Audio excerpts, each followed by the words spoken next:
Então, antes de começar qualquer coisa, vocês trouxeram ou querem falar sobre mais alguma dúvida que tenha surgido desde quarta-feira sobre o nosso curso?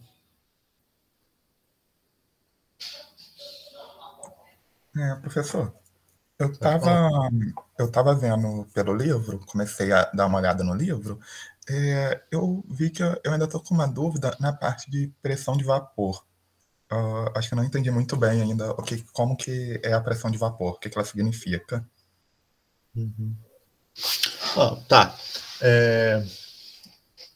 Tá, a pressão de vapor é o seguinte, imagina não, sempre que você tiver qualquer fase mais condensada, né, seja líquido, seja sólido, sempre vai haver, em equilíbrio com essa fase, uma certa quantidade de vapor. Então, se você fechar esse líquido, então a gente tem aqui, deixa eu ver se eu encontro isso fácil, a gente tem onde é que eu pus isso, né?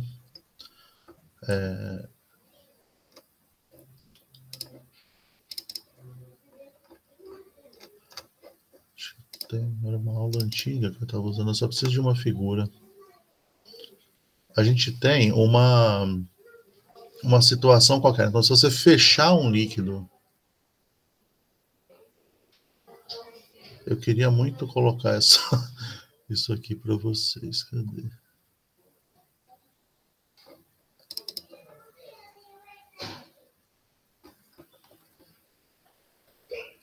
Aqui. É só o desenho, tá? Que eu já mostrei antes. Então vamos colocar aqui, Daniel.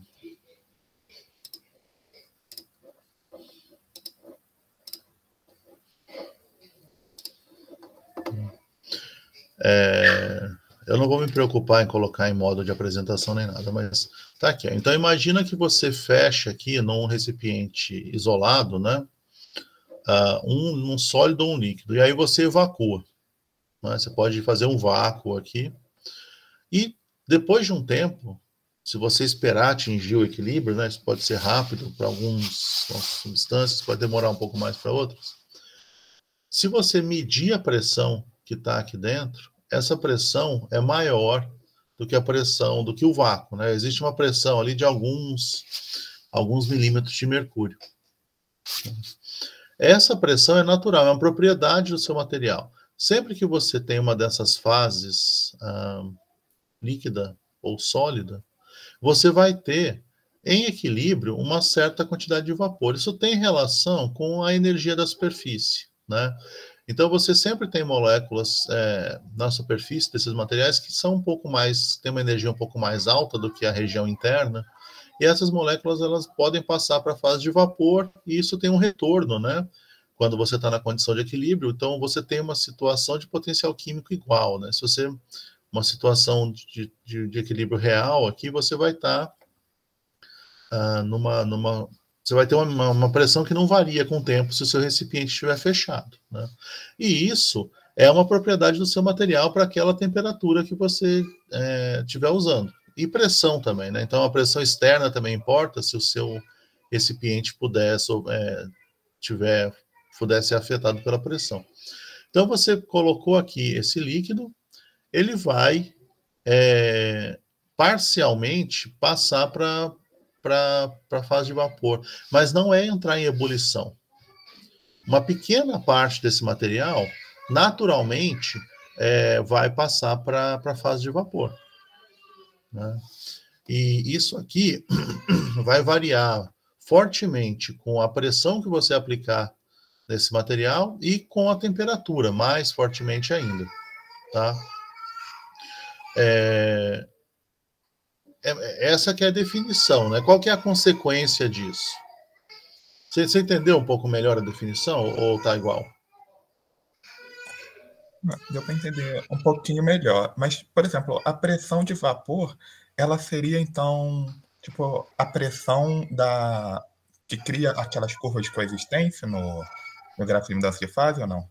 Não, não. A pressão de vapor é simplesmente uma certa quantidade de líquido, de vapor, que está em equilíbrio com qualquer fase condensada. Tá? Você vai ter uma ideia do que está acontecendo É assim, por exemplo, experimentalmente, o que a gente usa pressão de vapor, né? Lá no laboratório de termodinâmica, quando vocês forem fazer, tem um experimento em que a gente chama de experimento de pressão de vapor, mas na verdade o que a gente faz? Se você for baixando a pressão externa, né, a ponto de se igualar à pressão de vapor do material, o que acontece é a ebulição. Naquela temperatura, se você baixar a pressão o suficiente, o seu material entra em ebulição naquela pressão externa, certo?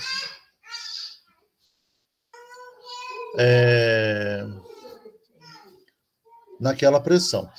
Se você abaixar ou aumentar a temperatura, se você aumentar a temperatura, a pressão de vapor aumenta também, certo? Então, a pressão a que você tem que chegar para entrar em ebulição passa a ser maior. Porque a ebulição acontece sempre que a pressão externa se iguala à pressão de vapor, ou vice-versa. Se você mantém a pressão externa constante, aí a ebulição vai acontecer quando a sua pressão de vapor atinge a sua pressão externa. Então, né, se estiver confuso, é assim. Imagina que você tem água, né? A pressão de vapor da água, a temperatura ambiente, é uns 20 milímetros de mercúrio aproximadamente, tá? Se você for aquecendo a água, a pressão de vapor dela vai aumentando. Se você estiver no nível do mar, né, quando chegar em 100 graus, a pressão de vapor da água vai estar exatamente de uma atmosfera. E aí a água entra em ebulição. Se você está aqui em Juiz de Fora, a nossa pressão atmosférica ela é de 690 aproximadamente milímetros de mercúrio. É 10% a menos, né, do que a pressão atmosférica no nível do mar, tá? E aí, o que acontece? Aqui em Juiz de Fora, a pressão de vapor ela tem que atingir um valor menor do que no nível do mar para a água entrar em ebulição. Então, aqui em Juiz de Fora, a água entra em ebulição em aproximadamente 96 graus Celsius. Certo? Por quê? Porque você tem agora a pressão externa é menor. Então, o seu líquido vai igualar essa pressão de vapor numa outra condição. Se a gente, deixa eu ver aqui se está aqui. A gente pode fazer isso aqui, tá? Então, o que acontece? Você não está na condição de ebulição, tá? Só que você tem vapor se desprendendo da sua amostra continuamente, nessa condição. Agora, se você tirar a tampa aqui desse recipiente, né? Se você tirar a tampa desse recipiente, você passa a ter a possibilidade desse vapor aqui, que estava em equilíbrio, dele sair do recipiente. Certo? Se ele sai do recipiente, o que vai acontecer? Se você pensar numa equação química aqui, né? Líquido em equilíbrio com vapor, você está tirando o vapor quando ele está saindo, né? Ele sai. Se você está tirando o vapor, a tendência é o líquido passar aos poucos, né? À medida que você tem essa diferença de pressão de vapor, o líquido passar para vapor. E aí você vai ter uma evaporação lenta sem ebulição, né? Você já viu isso? Você acha que você já viu isso acontecer? Sim. Tipo uma poça d'água que vai vaporizando, né?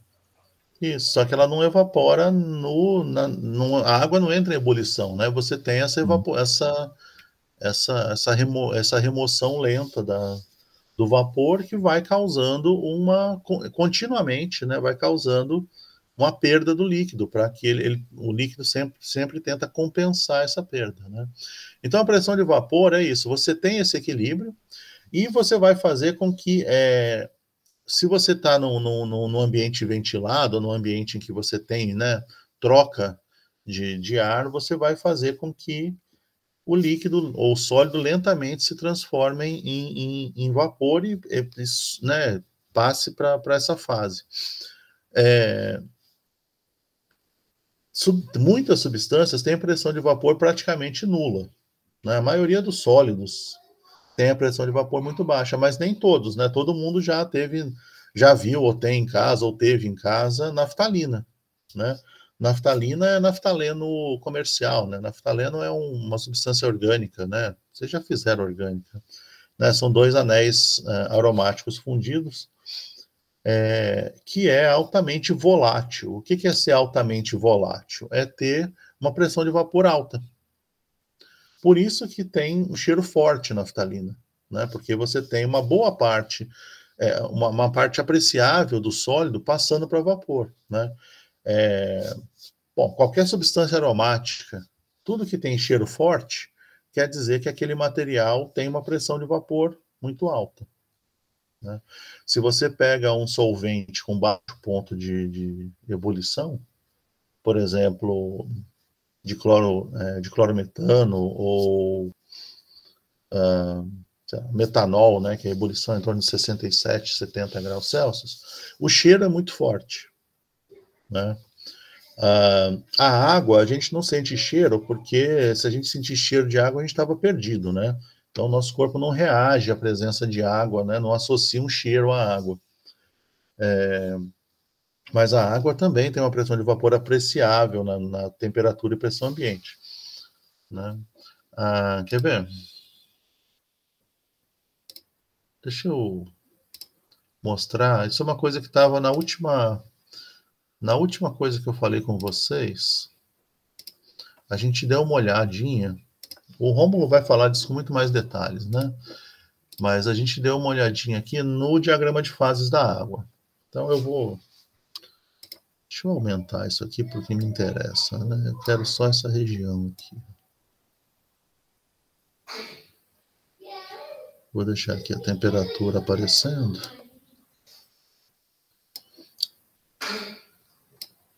Tá. Então...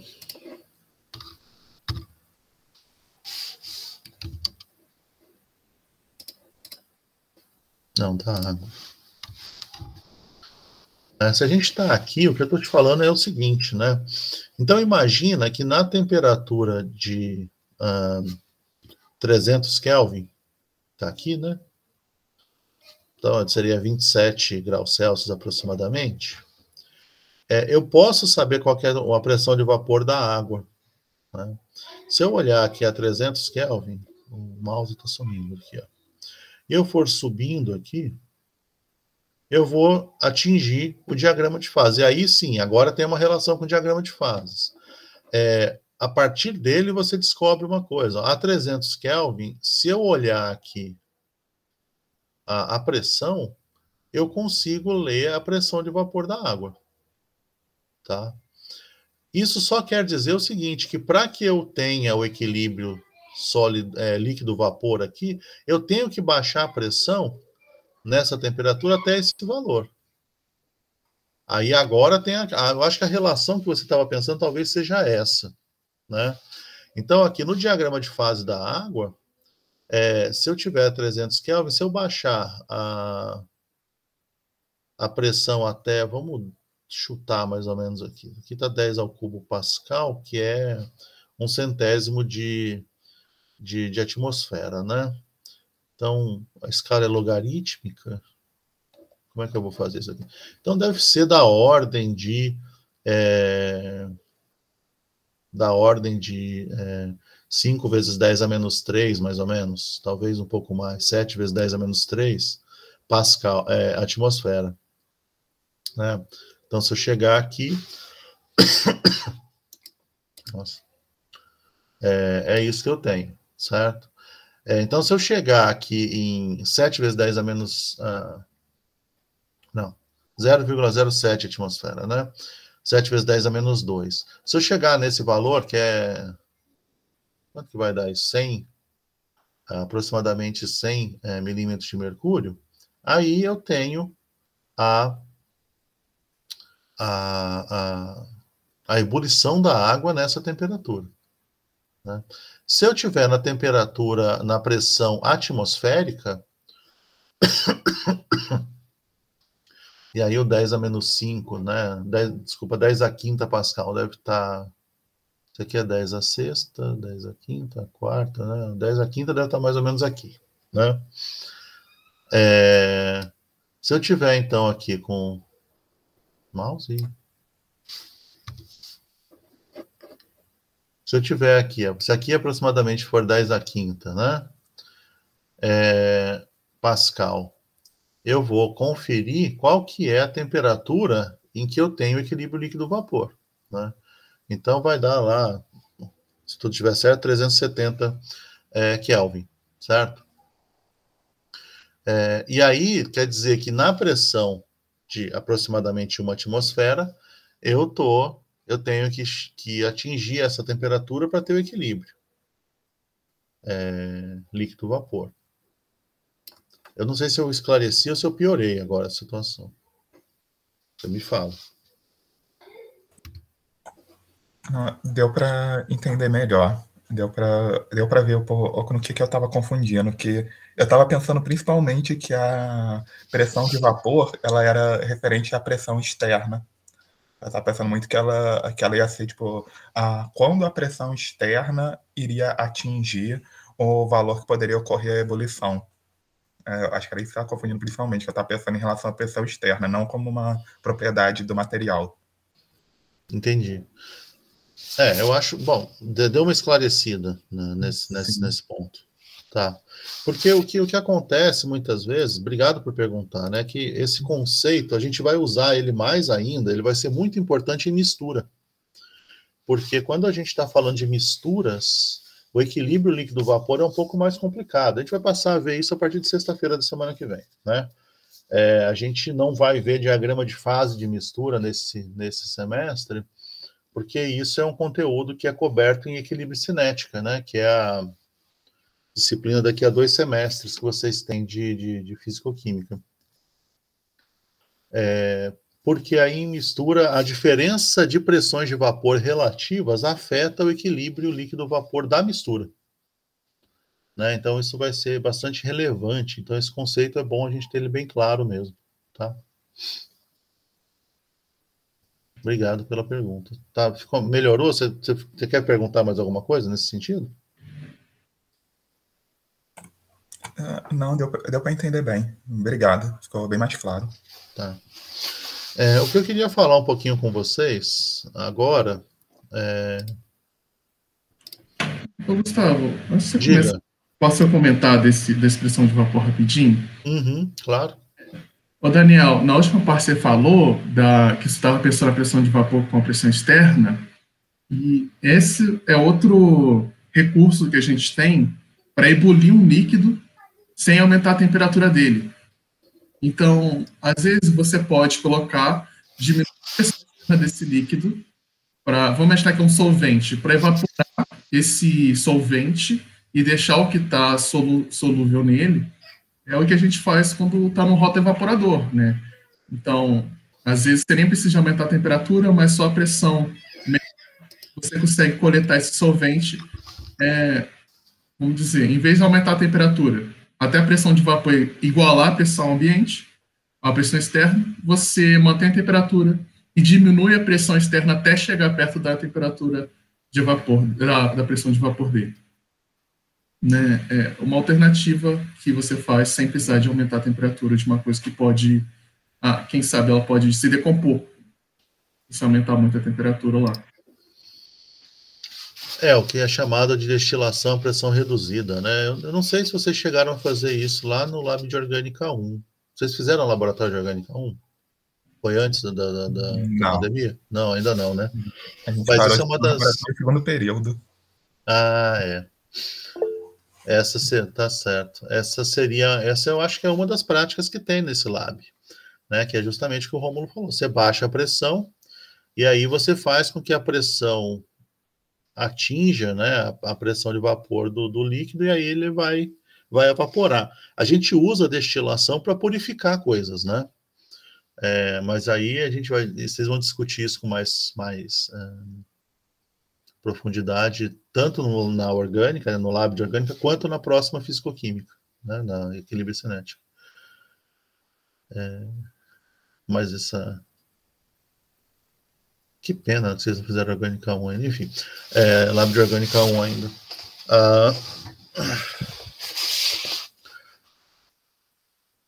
Enfim.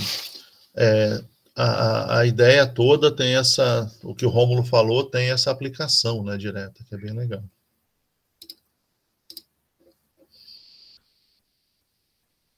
Bom, o que eu queria falar para vocês está aqui nesse arquivo mesmo, mas está lá no finalzinho dele. Deixa eu ir para lá.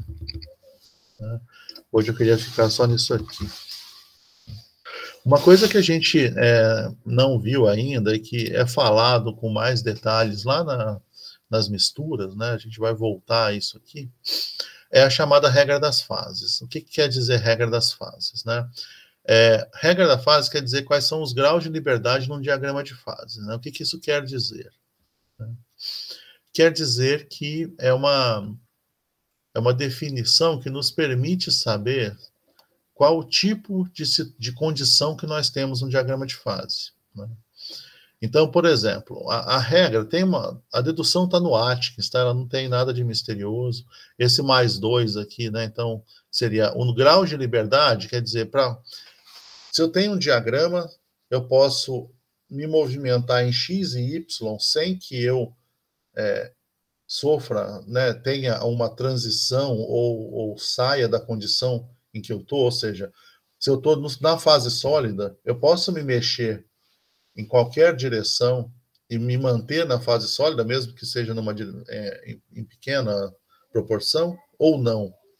Então, se eu posso me mexer em X e Y, eu tenho 2 graus de liberdade.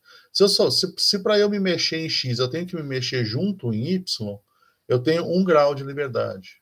E se qualquer alteração que eu sofrer, eu saio da condição que eu estou, então eu tenho 0 grau de liberdade. Né? A regra das fases ela é bem direta, do jeito que ela está aqui, ela está bem direta. Tem formas mais que dá para simplificar, especialmente com mistura, mas ela diz assim, ó, esses graus de liberdade, quer dizer, as direções em que você pode se mexer sem alterar o sistema, o estado de agregação do sistema, ele é dado pelo número de componentes do sistema. Como a gente está tratando só de substância pura, esse número aqui é 1, né? P é o número de fases que esse sistema tem, e 2 são as duas propriedades intensivas que a gente está tratando. Então, num diagrama P por T, que é o que a gente estuda nos diagramas de fase, são duas, pressão e temperatura. Então, por isso que soma 2 ali, né? Pressão e temperatura podem variar nesse diagrama. Tá? Então, por exemplo, se eu tiver numa condição em que eu tenho uma única fase, então C menos P vai dar 0, né? Um componente menos uma fase dá 0, eu fico com 2 graus de liberdade. Se eu tiver 2 fases coexistindo, C é 1, menos P, que é 2, então isso aqui dá menos 1, mais 2, fico com 1 grau de liberdade. Se eu tiver 3 fases, C menos P dá menos 2, mais 2, isso dá 0. Quer dizer que qualquer movimentação no diagrama de fase faz com que eu saia dessa condição de 3 fases. Então, se a gente olhar lá um diagrama de fase esquemático como qualquer, se eu tiver, por exemplo, aqui, né, vamos dizer que esse ponto enorme aí que eu coloquei, se ele tiver, que ele está exatamente sobre a linha de coexistência. Então, exatamente sobre a linha de coexistência, quantas fases a gente tem? Vocês sabem?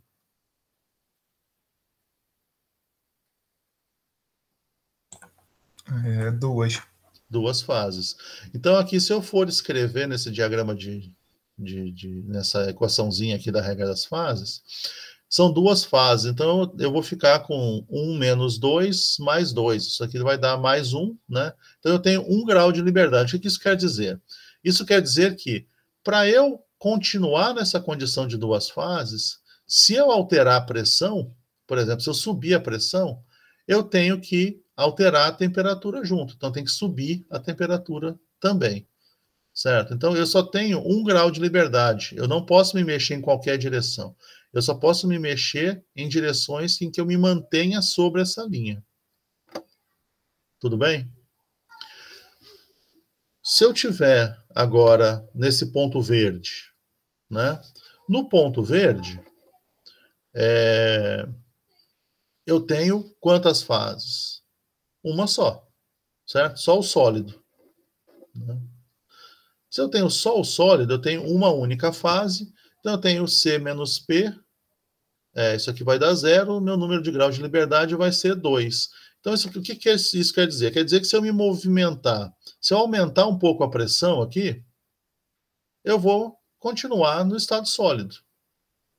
Ou se eu baixar um pouco a pressão, vou continuar no estado sólido. Se eu aumentar um pouco a temperatura ou baixar um pouco a temperatura, eu vou continuar no estado sólido. Então, eu tenho a liberdade de alterar tanto pressão quanto temperatura de forma independente e continuar aqui no estado sólido. Então, eu tenho 2 graus de liberdade. As duas grandezas, as duas propriedades intensivas aqui que eu estou analisando nesse diagrama. E um último ponto que vale a pena a gente analisar é exatamente o ponto triplo, né? O ponto triplo tem esse nome, não é à toa, né? Quantas fases a gente tem da substância no ponto triplo? Vocês lembram? 3. Nós temos as 3 fases, né? Se as 3 fases coexistem, então eu posso aqui, usando a minha regrinha das fases, se aqui for 3, vai dar 1 menos 3 mais 2, isso dá 0, né? Isso quer dizer que o ponto triplo, qualquer alteração que eu faça no meu sistema, faz com que eu saia da condição de equilíbrio nesse ponto triplo, né? E aí, isso quer dizer que isso aqui é exatamente um ponto. O que é legal aqui é a gente perceber uma coisa, né? Então, se eu tenho o grau de liberdade igual a 2, como aqui no ponto vermelho, desculpa, no ponto verde, quer dizer que eu não estou em nenhuma das linhas do meu diagrama de fase. O meu sistema tem liberdade aqui para existir nessa única fase em condições ao redor desse ponto aqui, sem problema nenhum. Quando eu estou no ponto vermelho, eu tenho um único grau de liberdade, quer dizer que eu estou ao longo de alguma linha de coexistência. Sempre. Para uma substância pura, tá? Então, para um único grau de liberdade, quer dizer que eu estou aqui sobre essa linha de coexistência. Certo? Ou seja, as duas variáveis não são independentes, mas eu consigo variar uma propriedade em conjunto com a outra e me manter ao longo dessa linha de coexistência. Então, existe aqui a linha de coexistência me permite fazer isso. Por último, no ponto, quando eu tenho um ponto triplo ou qualquer, né? Na verdade, é o ponto triplo que é o relevante aqui para a gente aqui no diagrama de fase de substância pura, né? Nessa situação, eu não posso me movimentar em nenhuma direção, porque eu saio dessa condição de equilíbrio que eu estou. Isso quer dizer que, ao invés de... Aqui é um único ponto, né? Isso define um ponto no diagrama de fase, quando seu número de graus de liberdade é 0. Qualquer movimentação que você faça, você sai dessa condição desse ponto, né? Por que eu estou falando isso, né? Se vocês olharem lá no livro, se eu não me engano, no Atkins, no Levine eu não lembro. No Atkins ele não fala sobre a regra das fases para substância pura, porque se vocês pensarem aqui, vocês podem chegar à conclusão de que não é essencial falar sobre isso, né? Porque simplesmente quer dizer que se eu posso me movimentar dentro de um certo plano e não sofrer nenhuma transição, quer dizer que eu estou aqui dentro da região de estabilidade de uma certa fase, né? O F igual a 1 quer dizer que eu estou na linha de coexistência, e os pontos triplos quer dizer que eu não tenho grau de liberdade nenhum.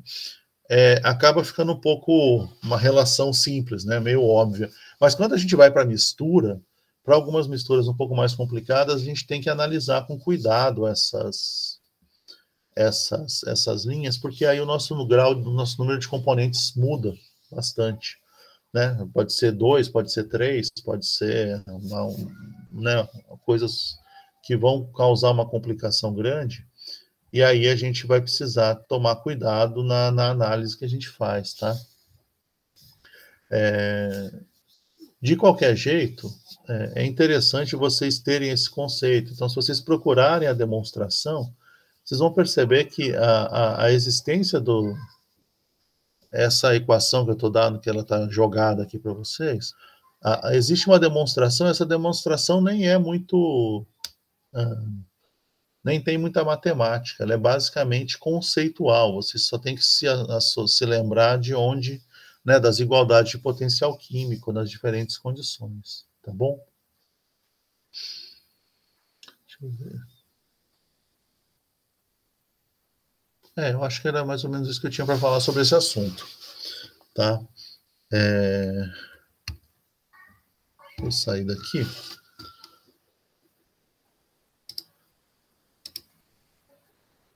Ficou claro, pessoal, que eu falei? Vocês têm alguma dúvida que precisa ser sanada?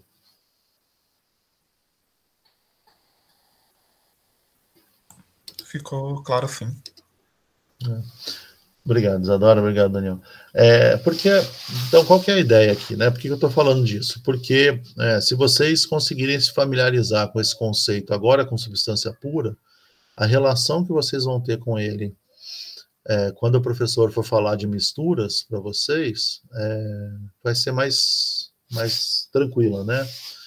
Mais fácil. Como eu falei, hoje eu tinha pouco assunto para conversar com vocês, porque na próxima aula o que a gente vai fazer vai ser uma aula sobre exemplos específicos de diagrama de fase. E aí a gente vai finalizar essa nossa conversa, né, sobre substâncias puras, para na aula seguinte a gente começar a falar sobre misturas, para a gente chegar em pouco tempo em equilíbrio químico, né? A gente vai falar um pouco sobre misturas, porque é a condição essencial para a gente entender equilíbrio químico, mas a gente não vai falar de diagrama de fase de mistura. Isso fica para a próxima disciplina, assim como conteúdos um pouco maiores de equilíbrio químico vão estar na próxima disciplina também. Tá certo? Tem mais alguma coisa que eu posso falar com vocês hoje?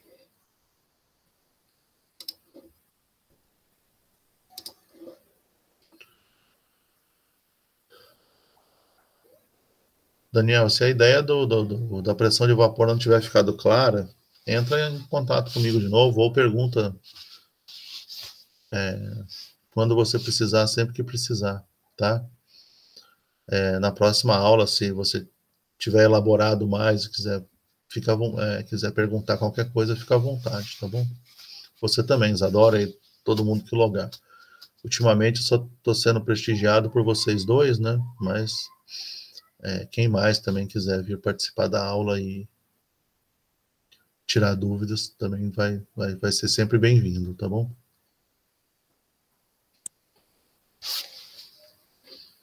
Eu vou... Tá joia? Eu vou interromper essa gravação, então, e a gente pode ir encerrando por hoje.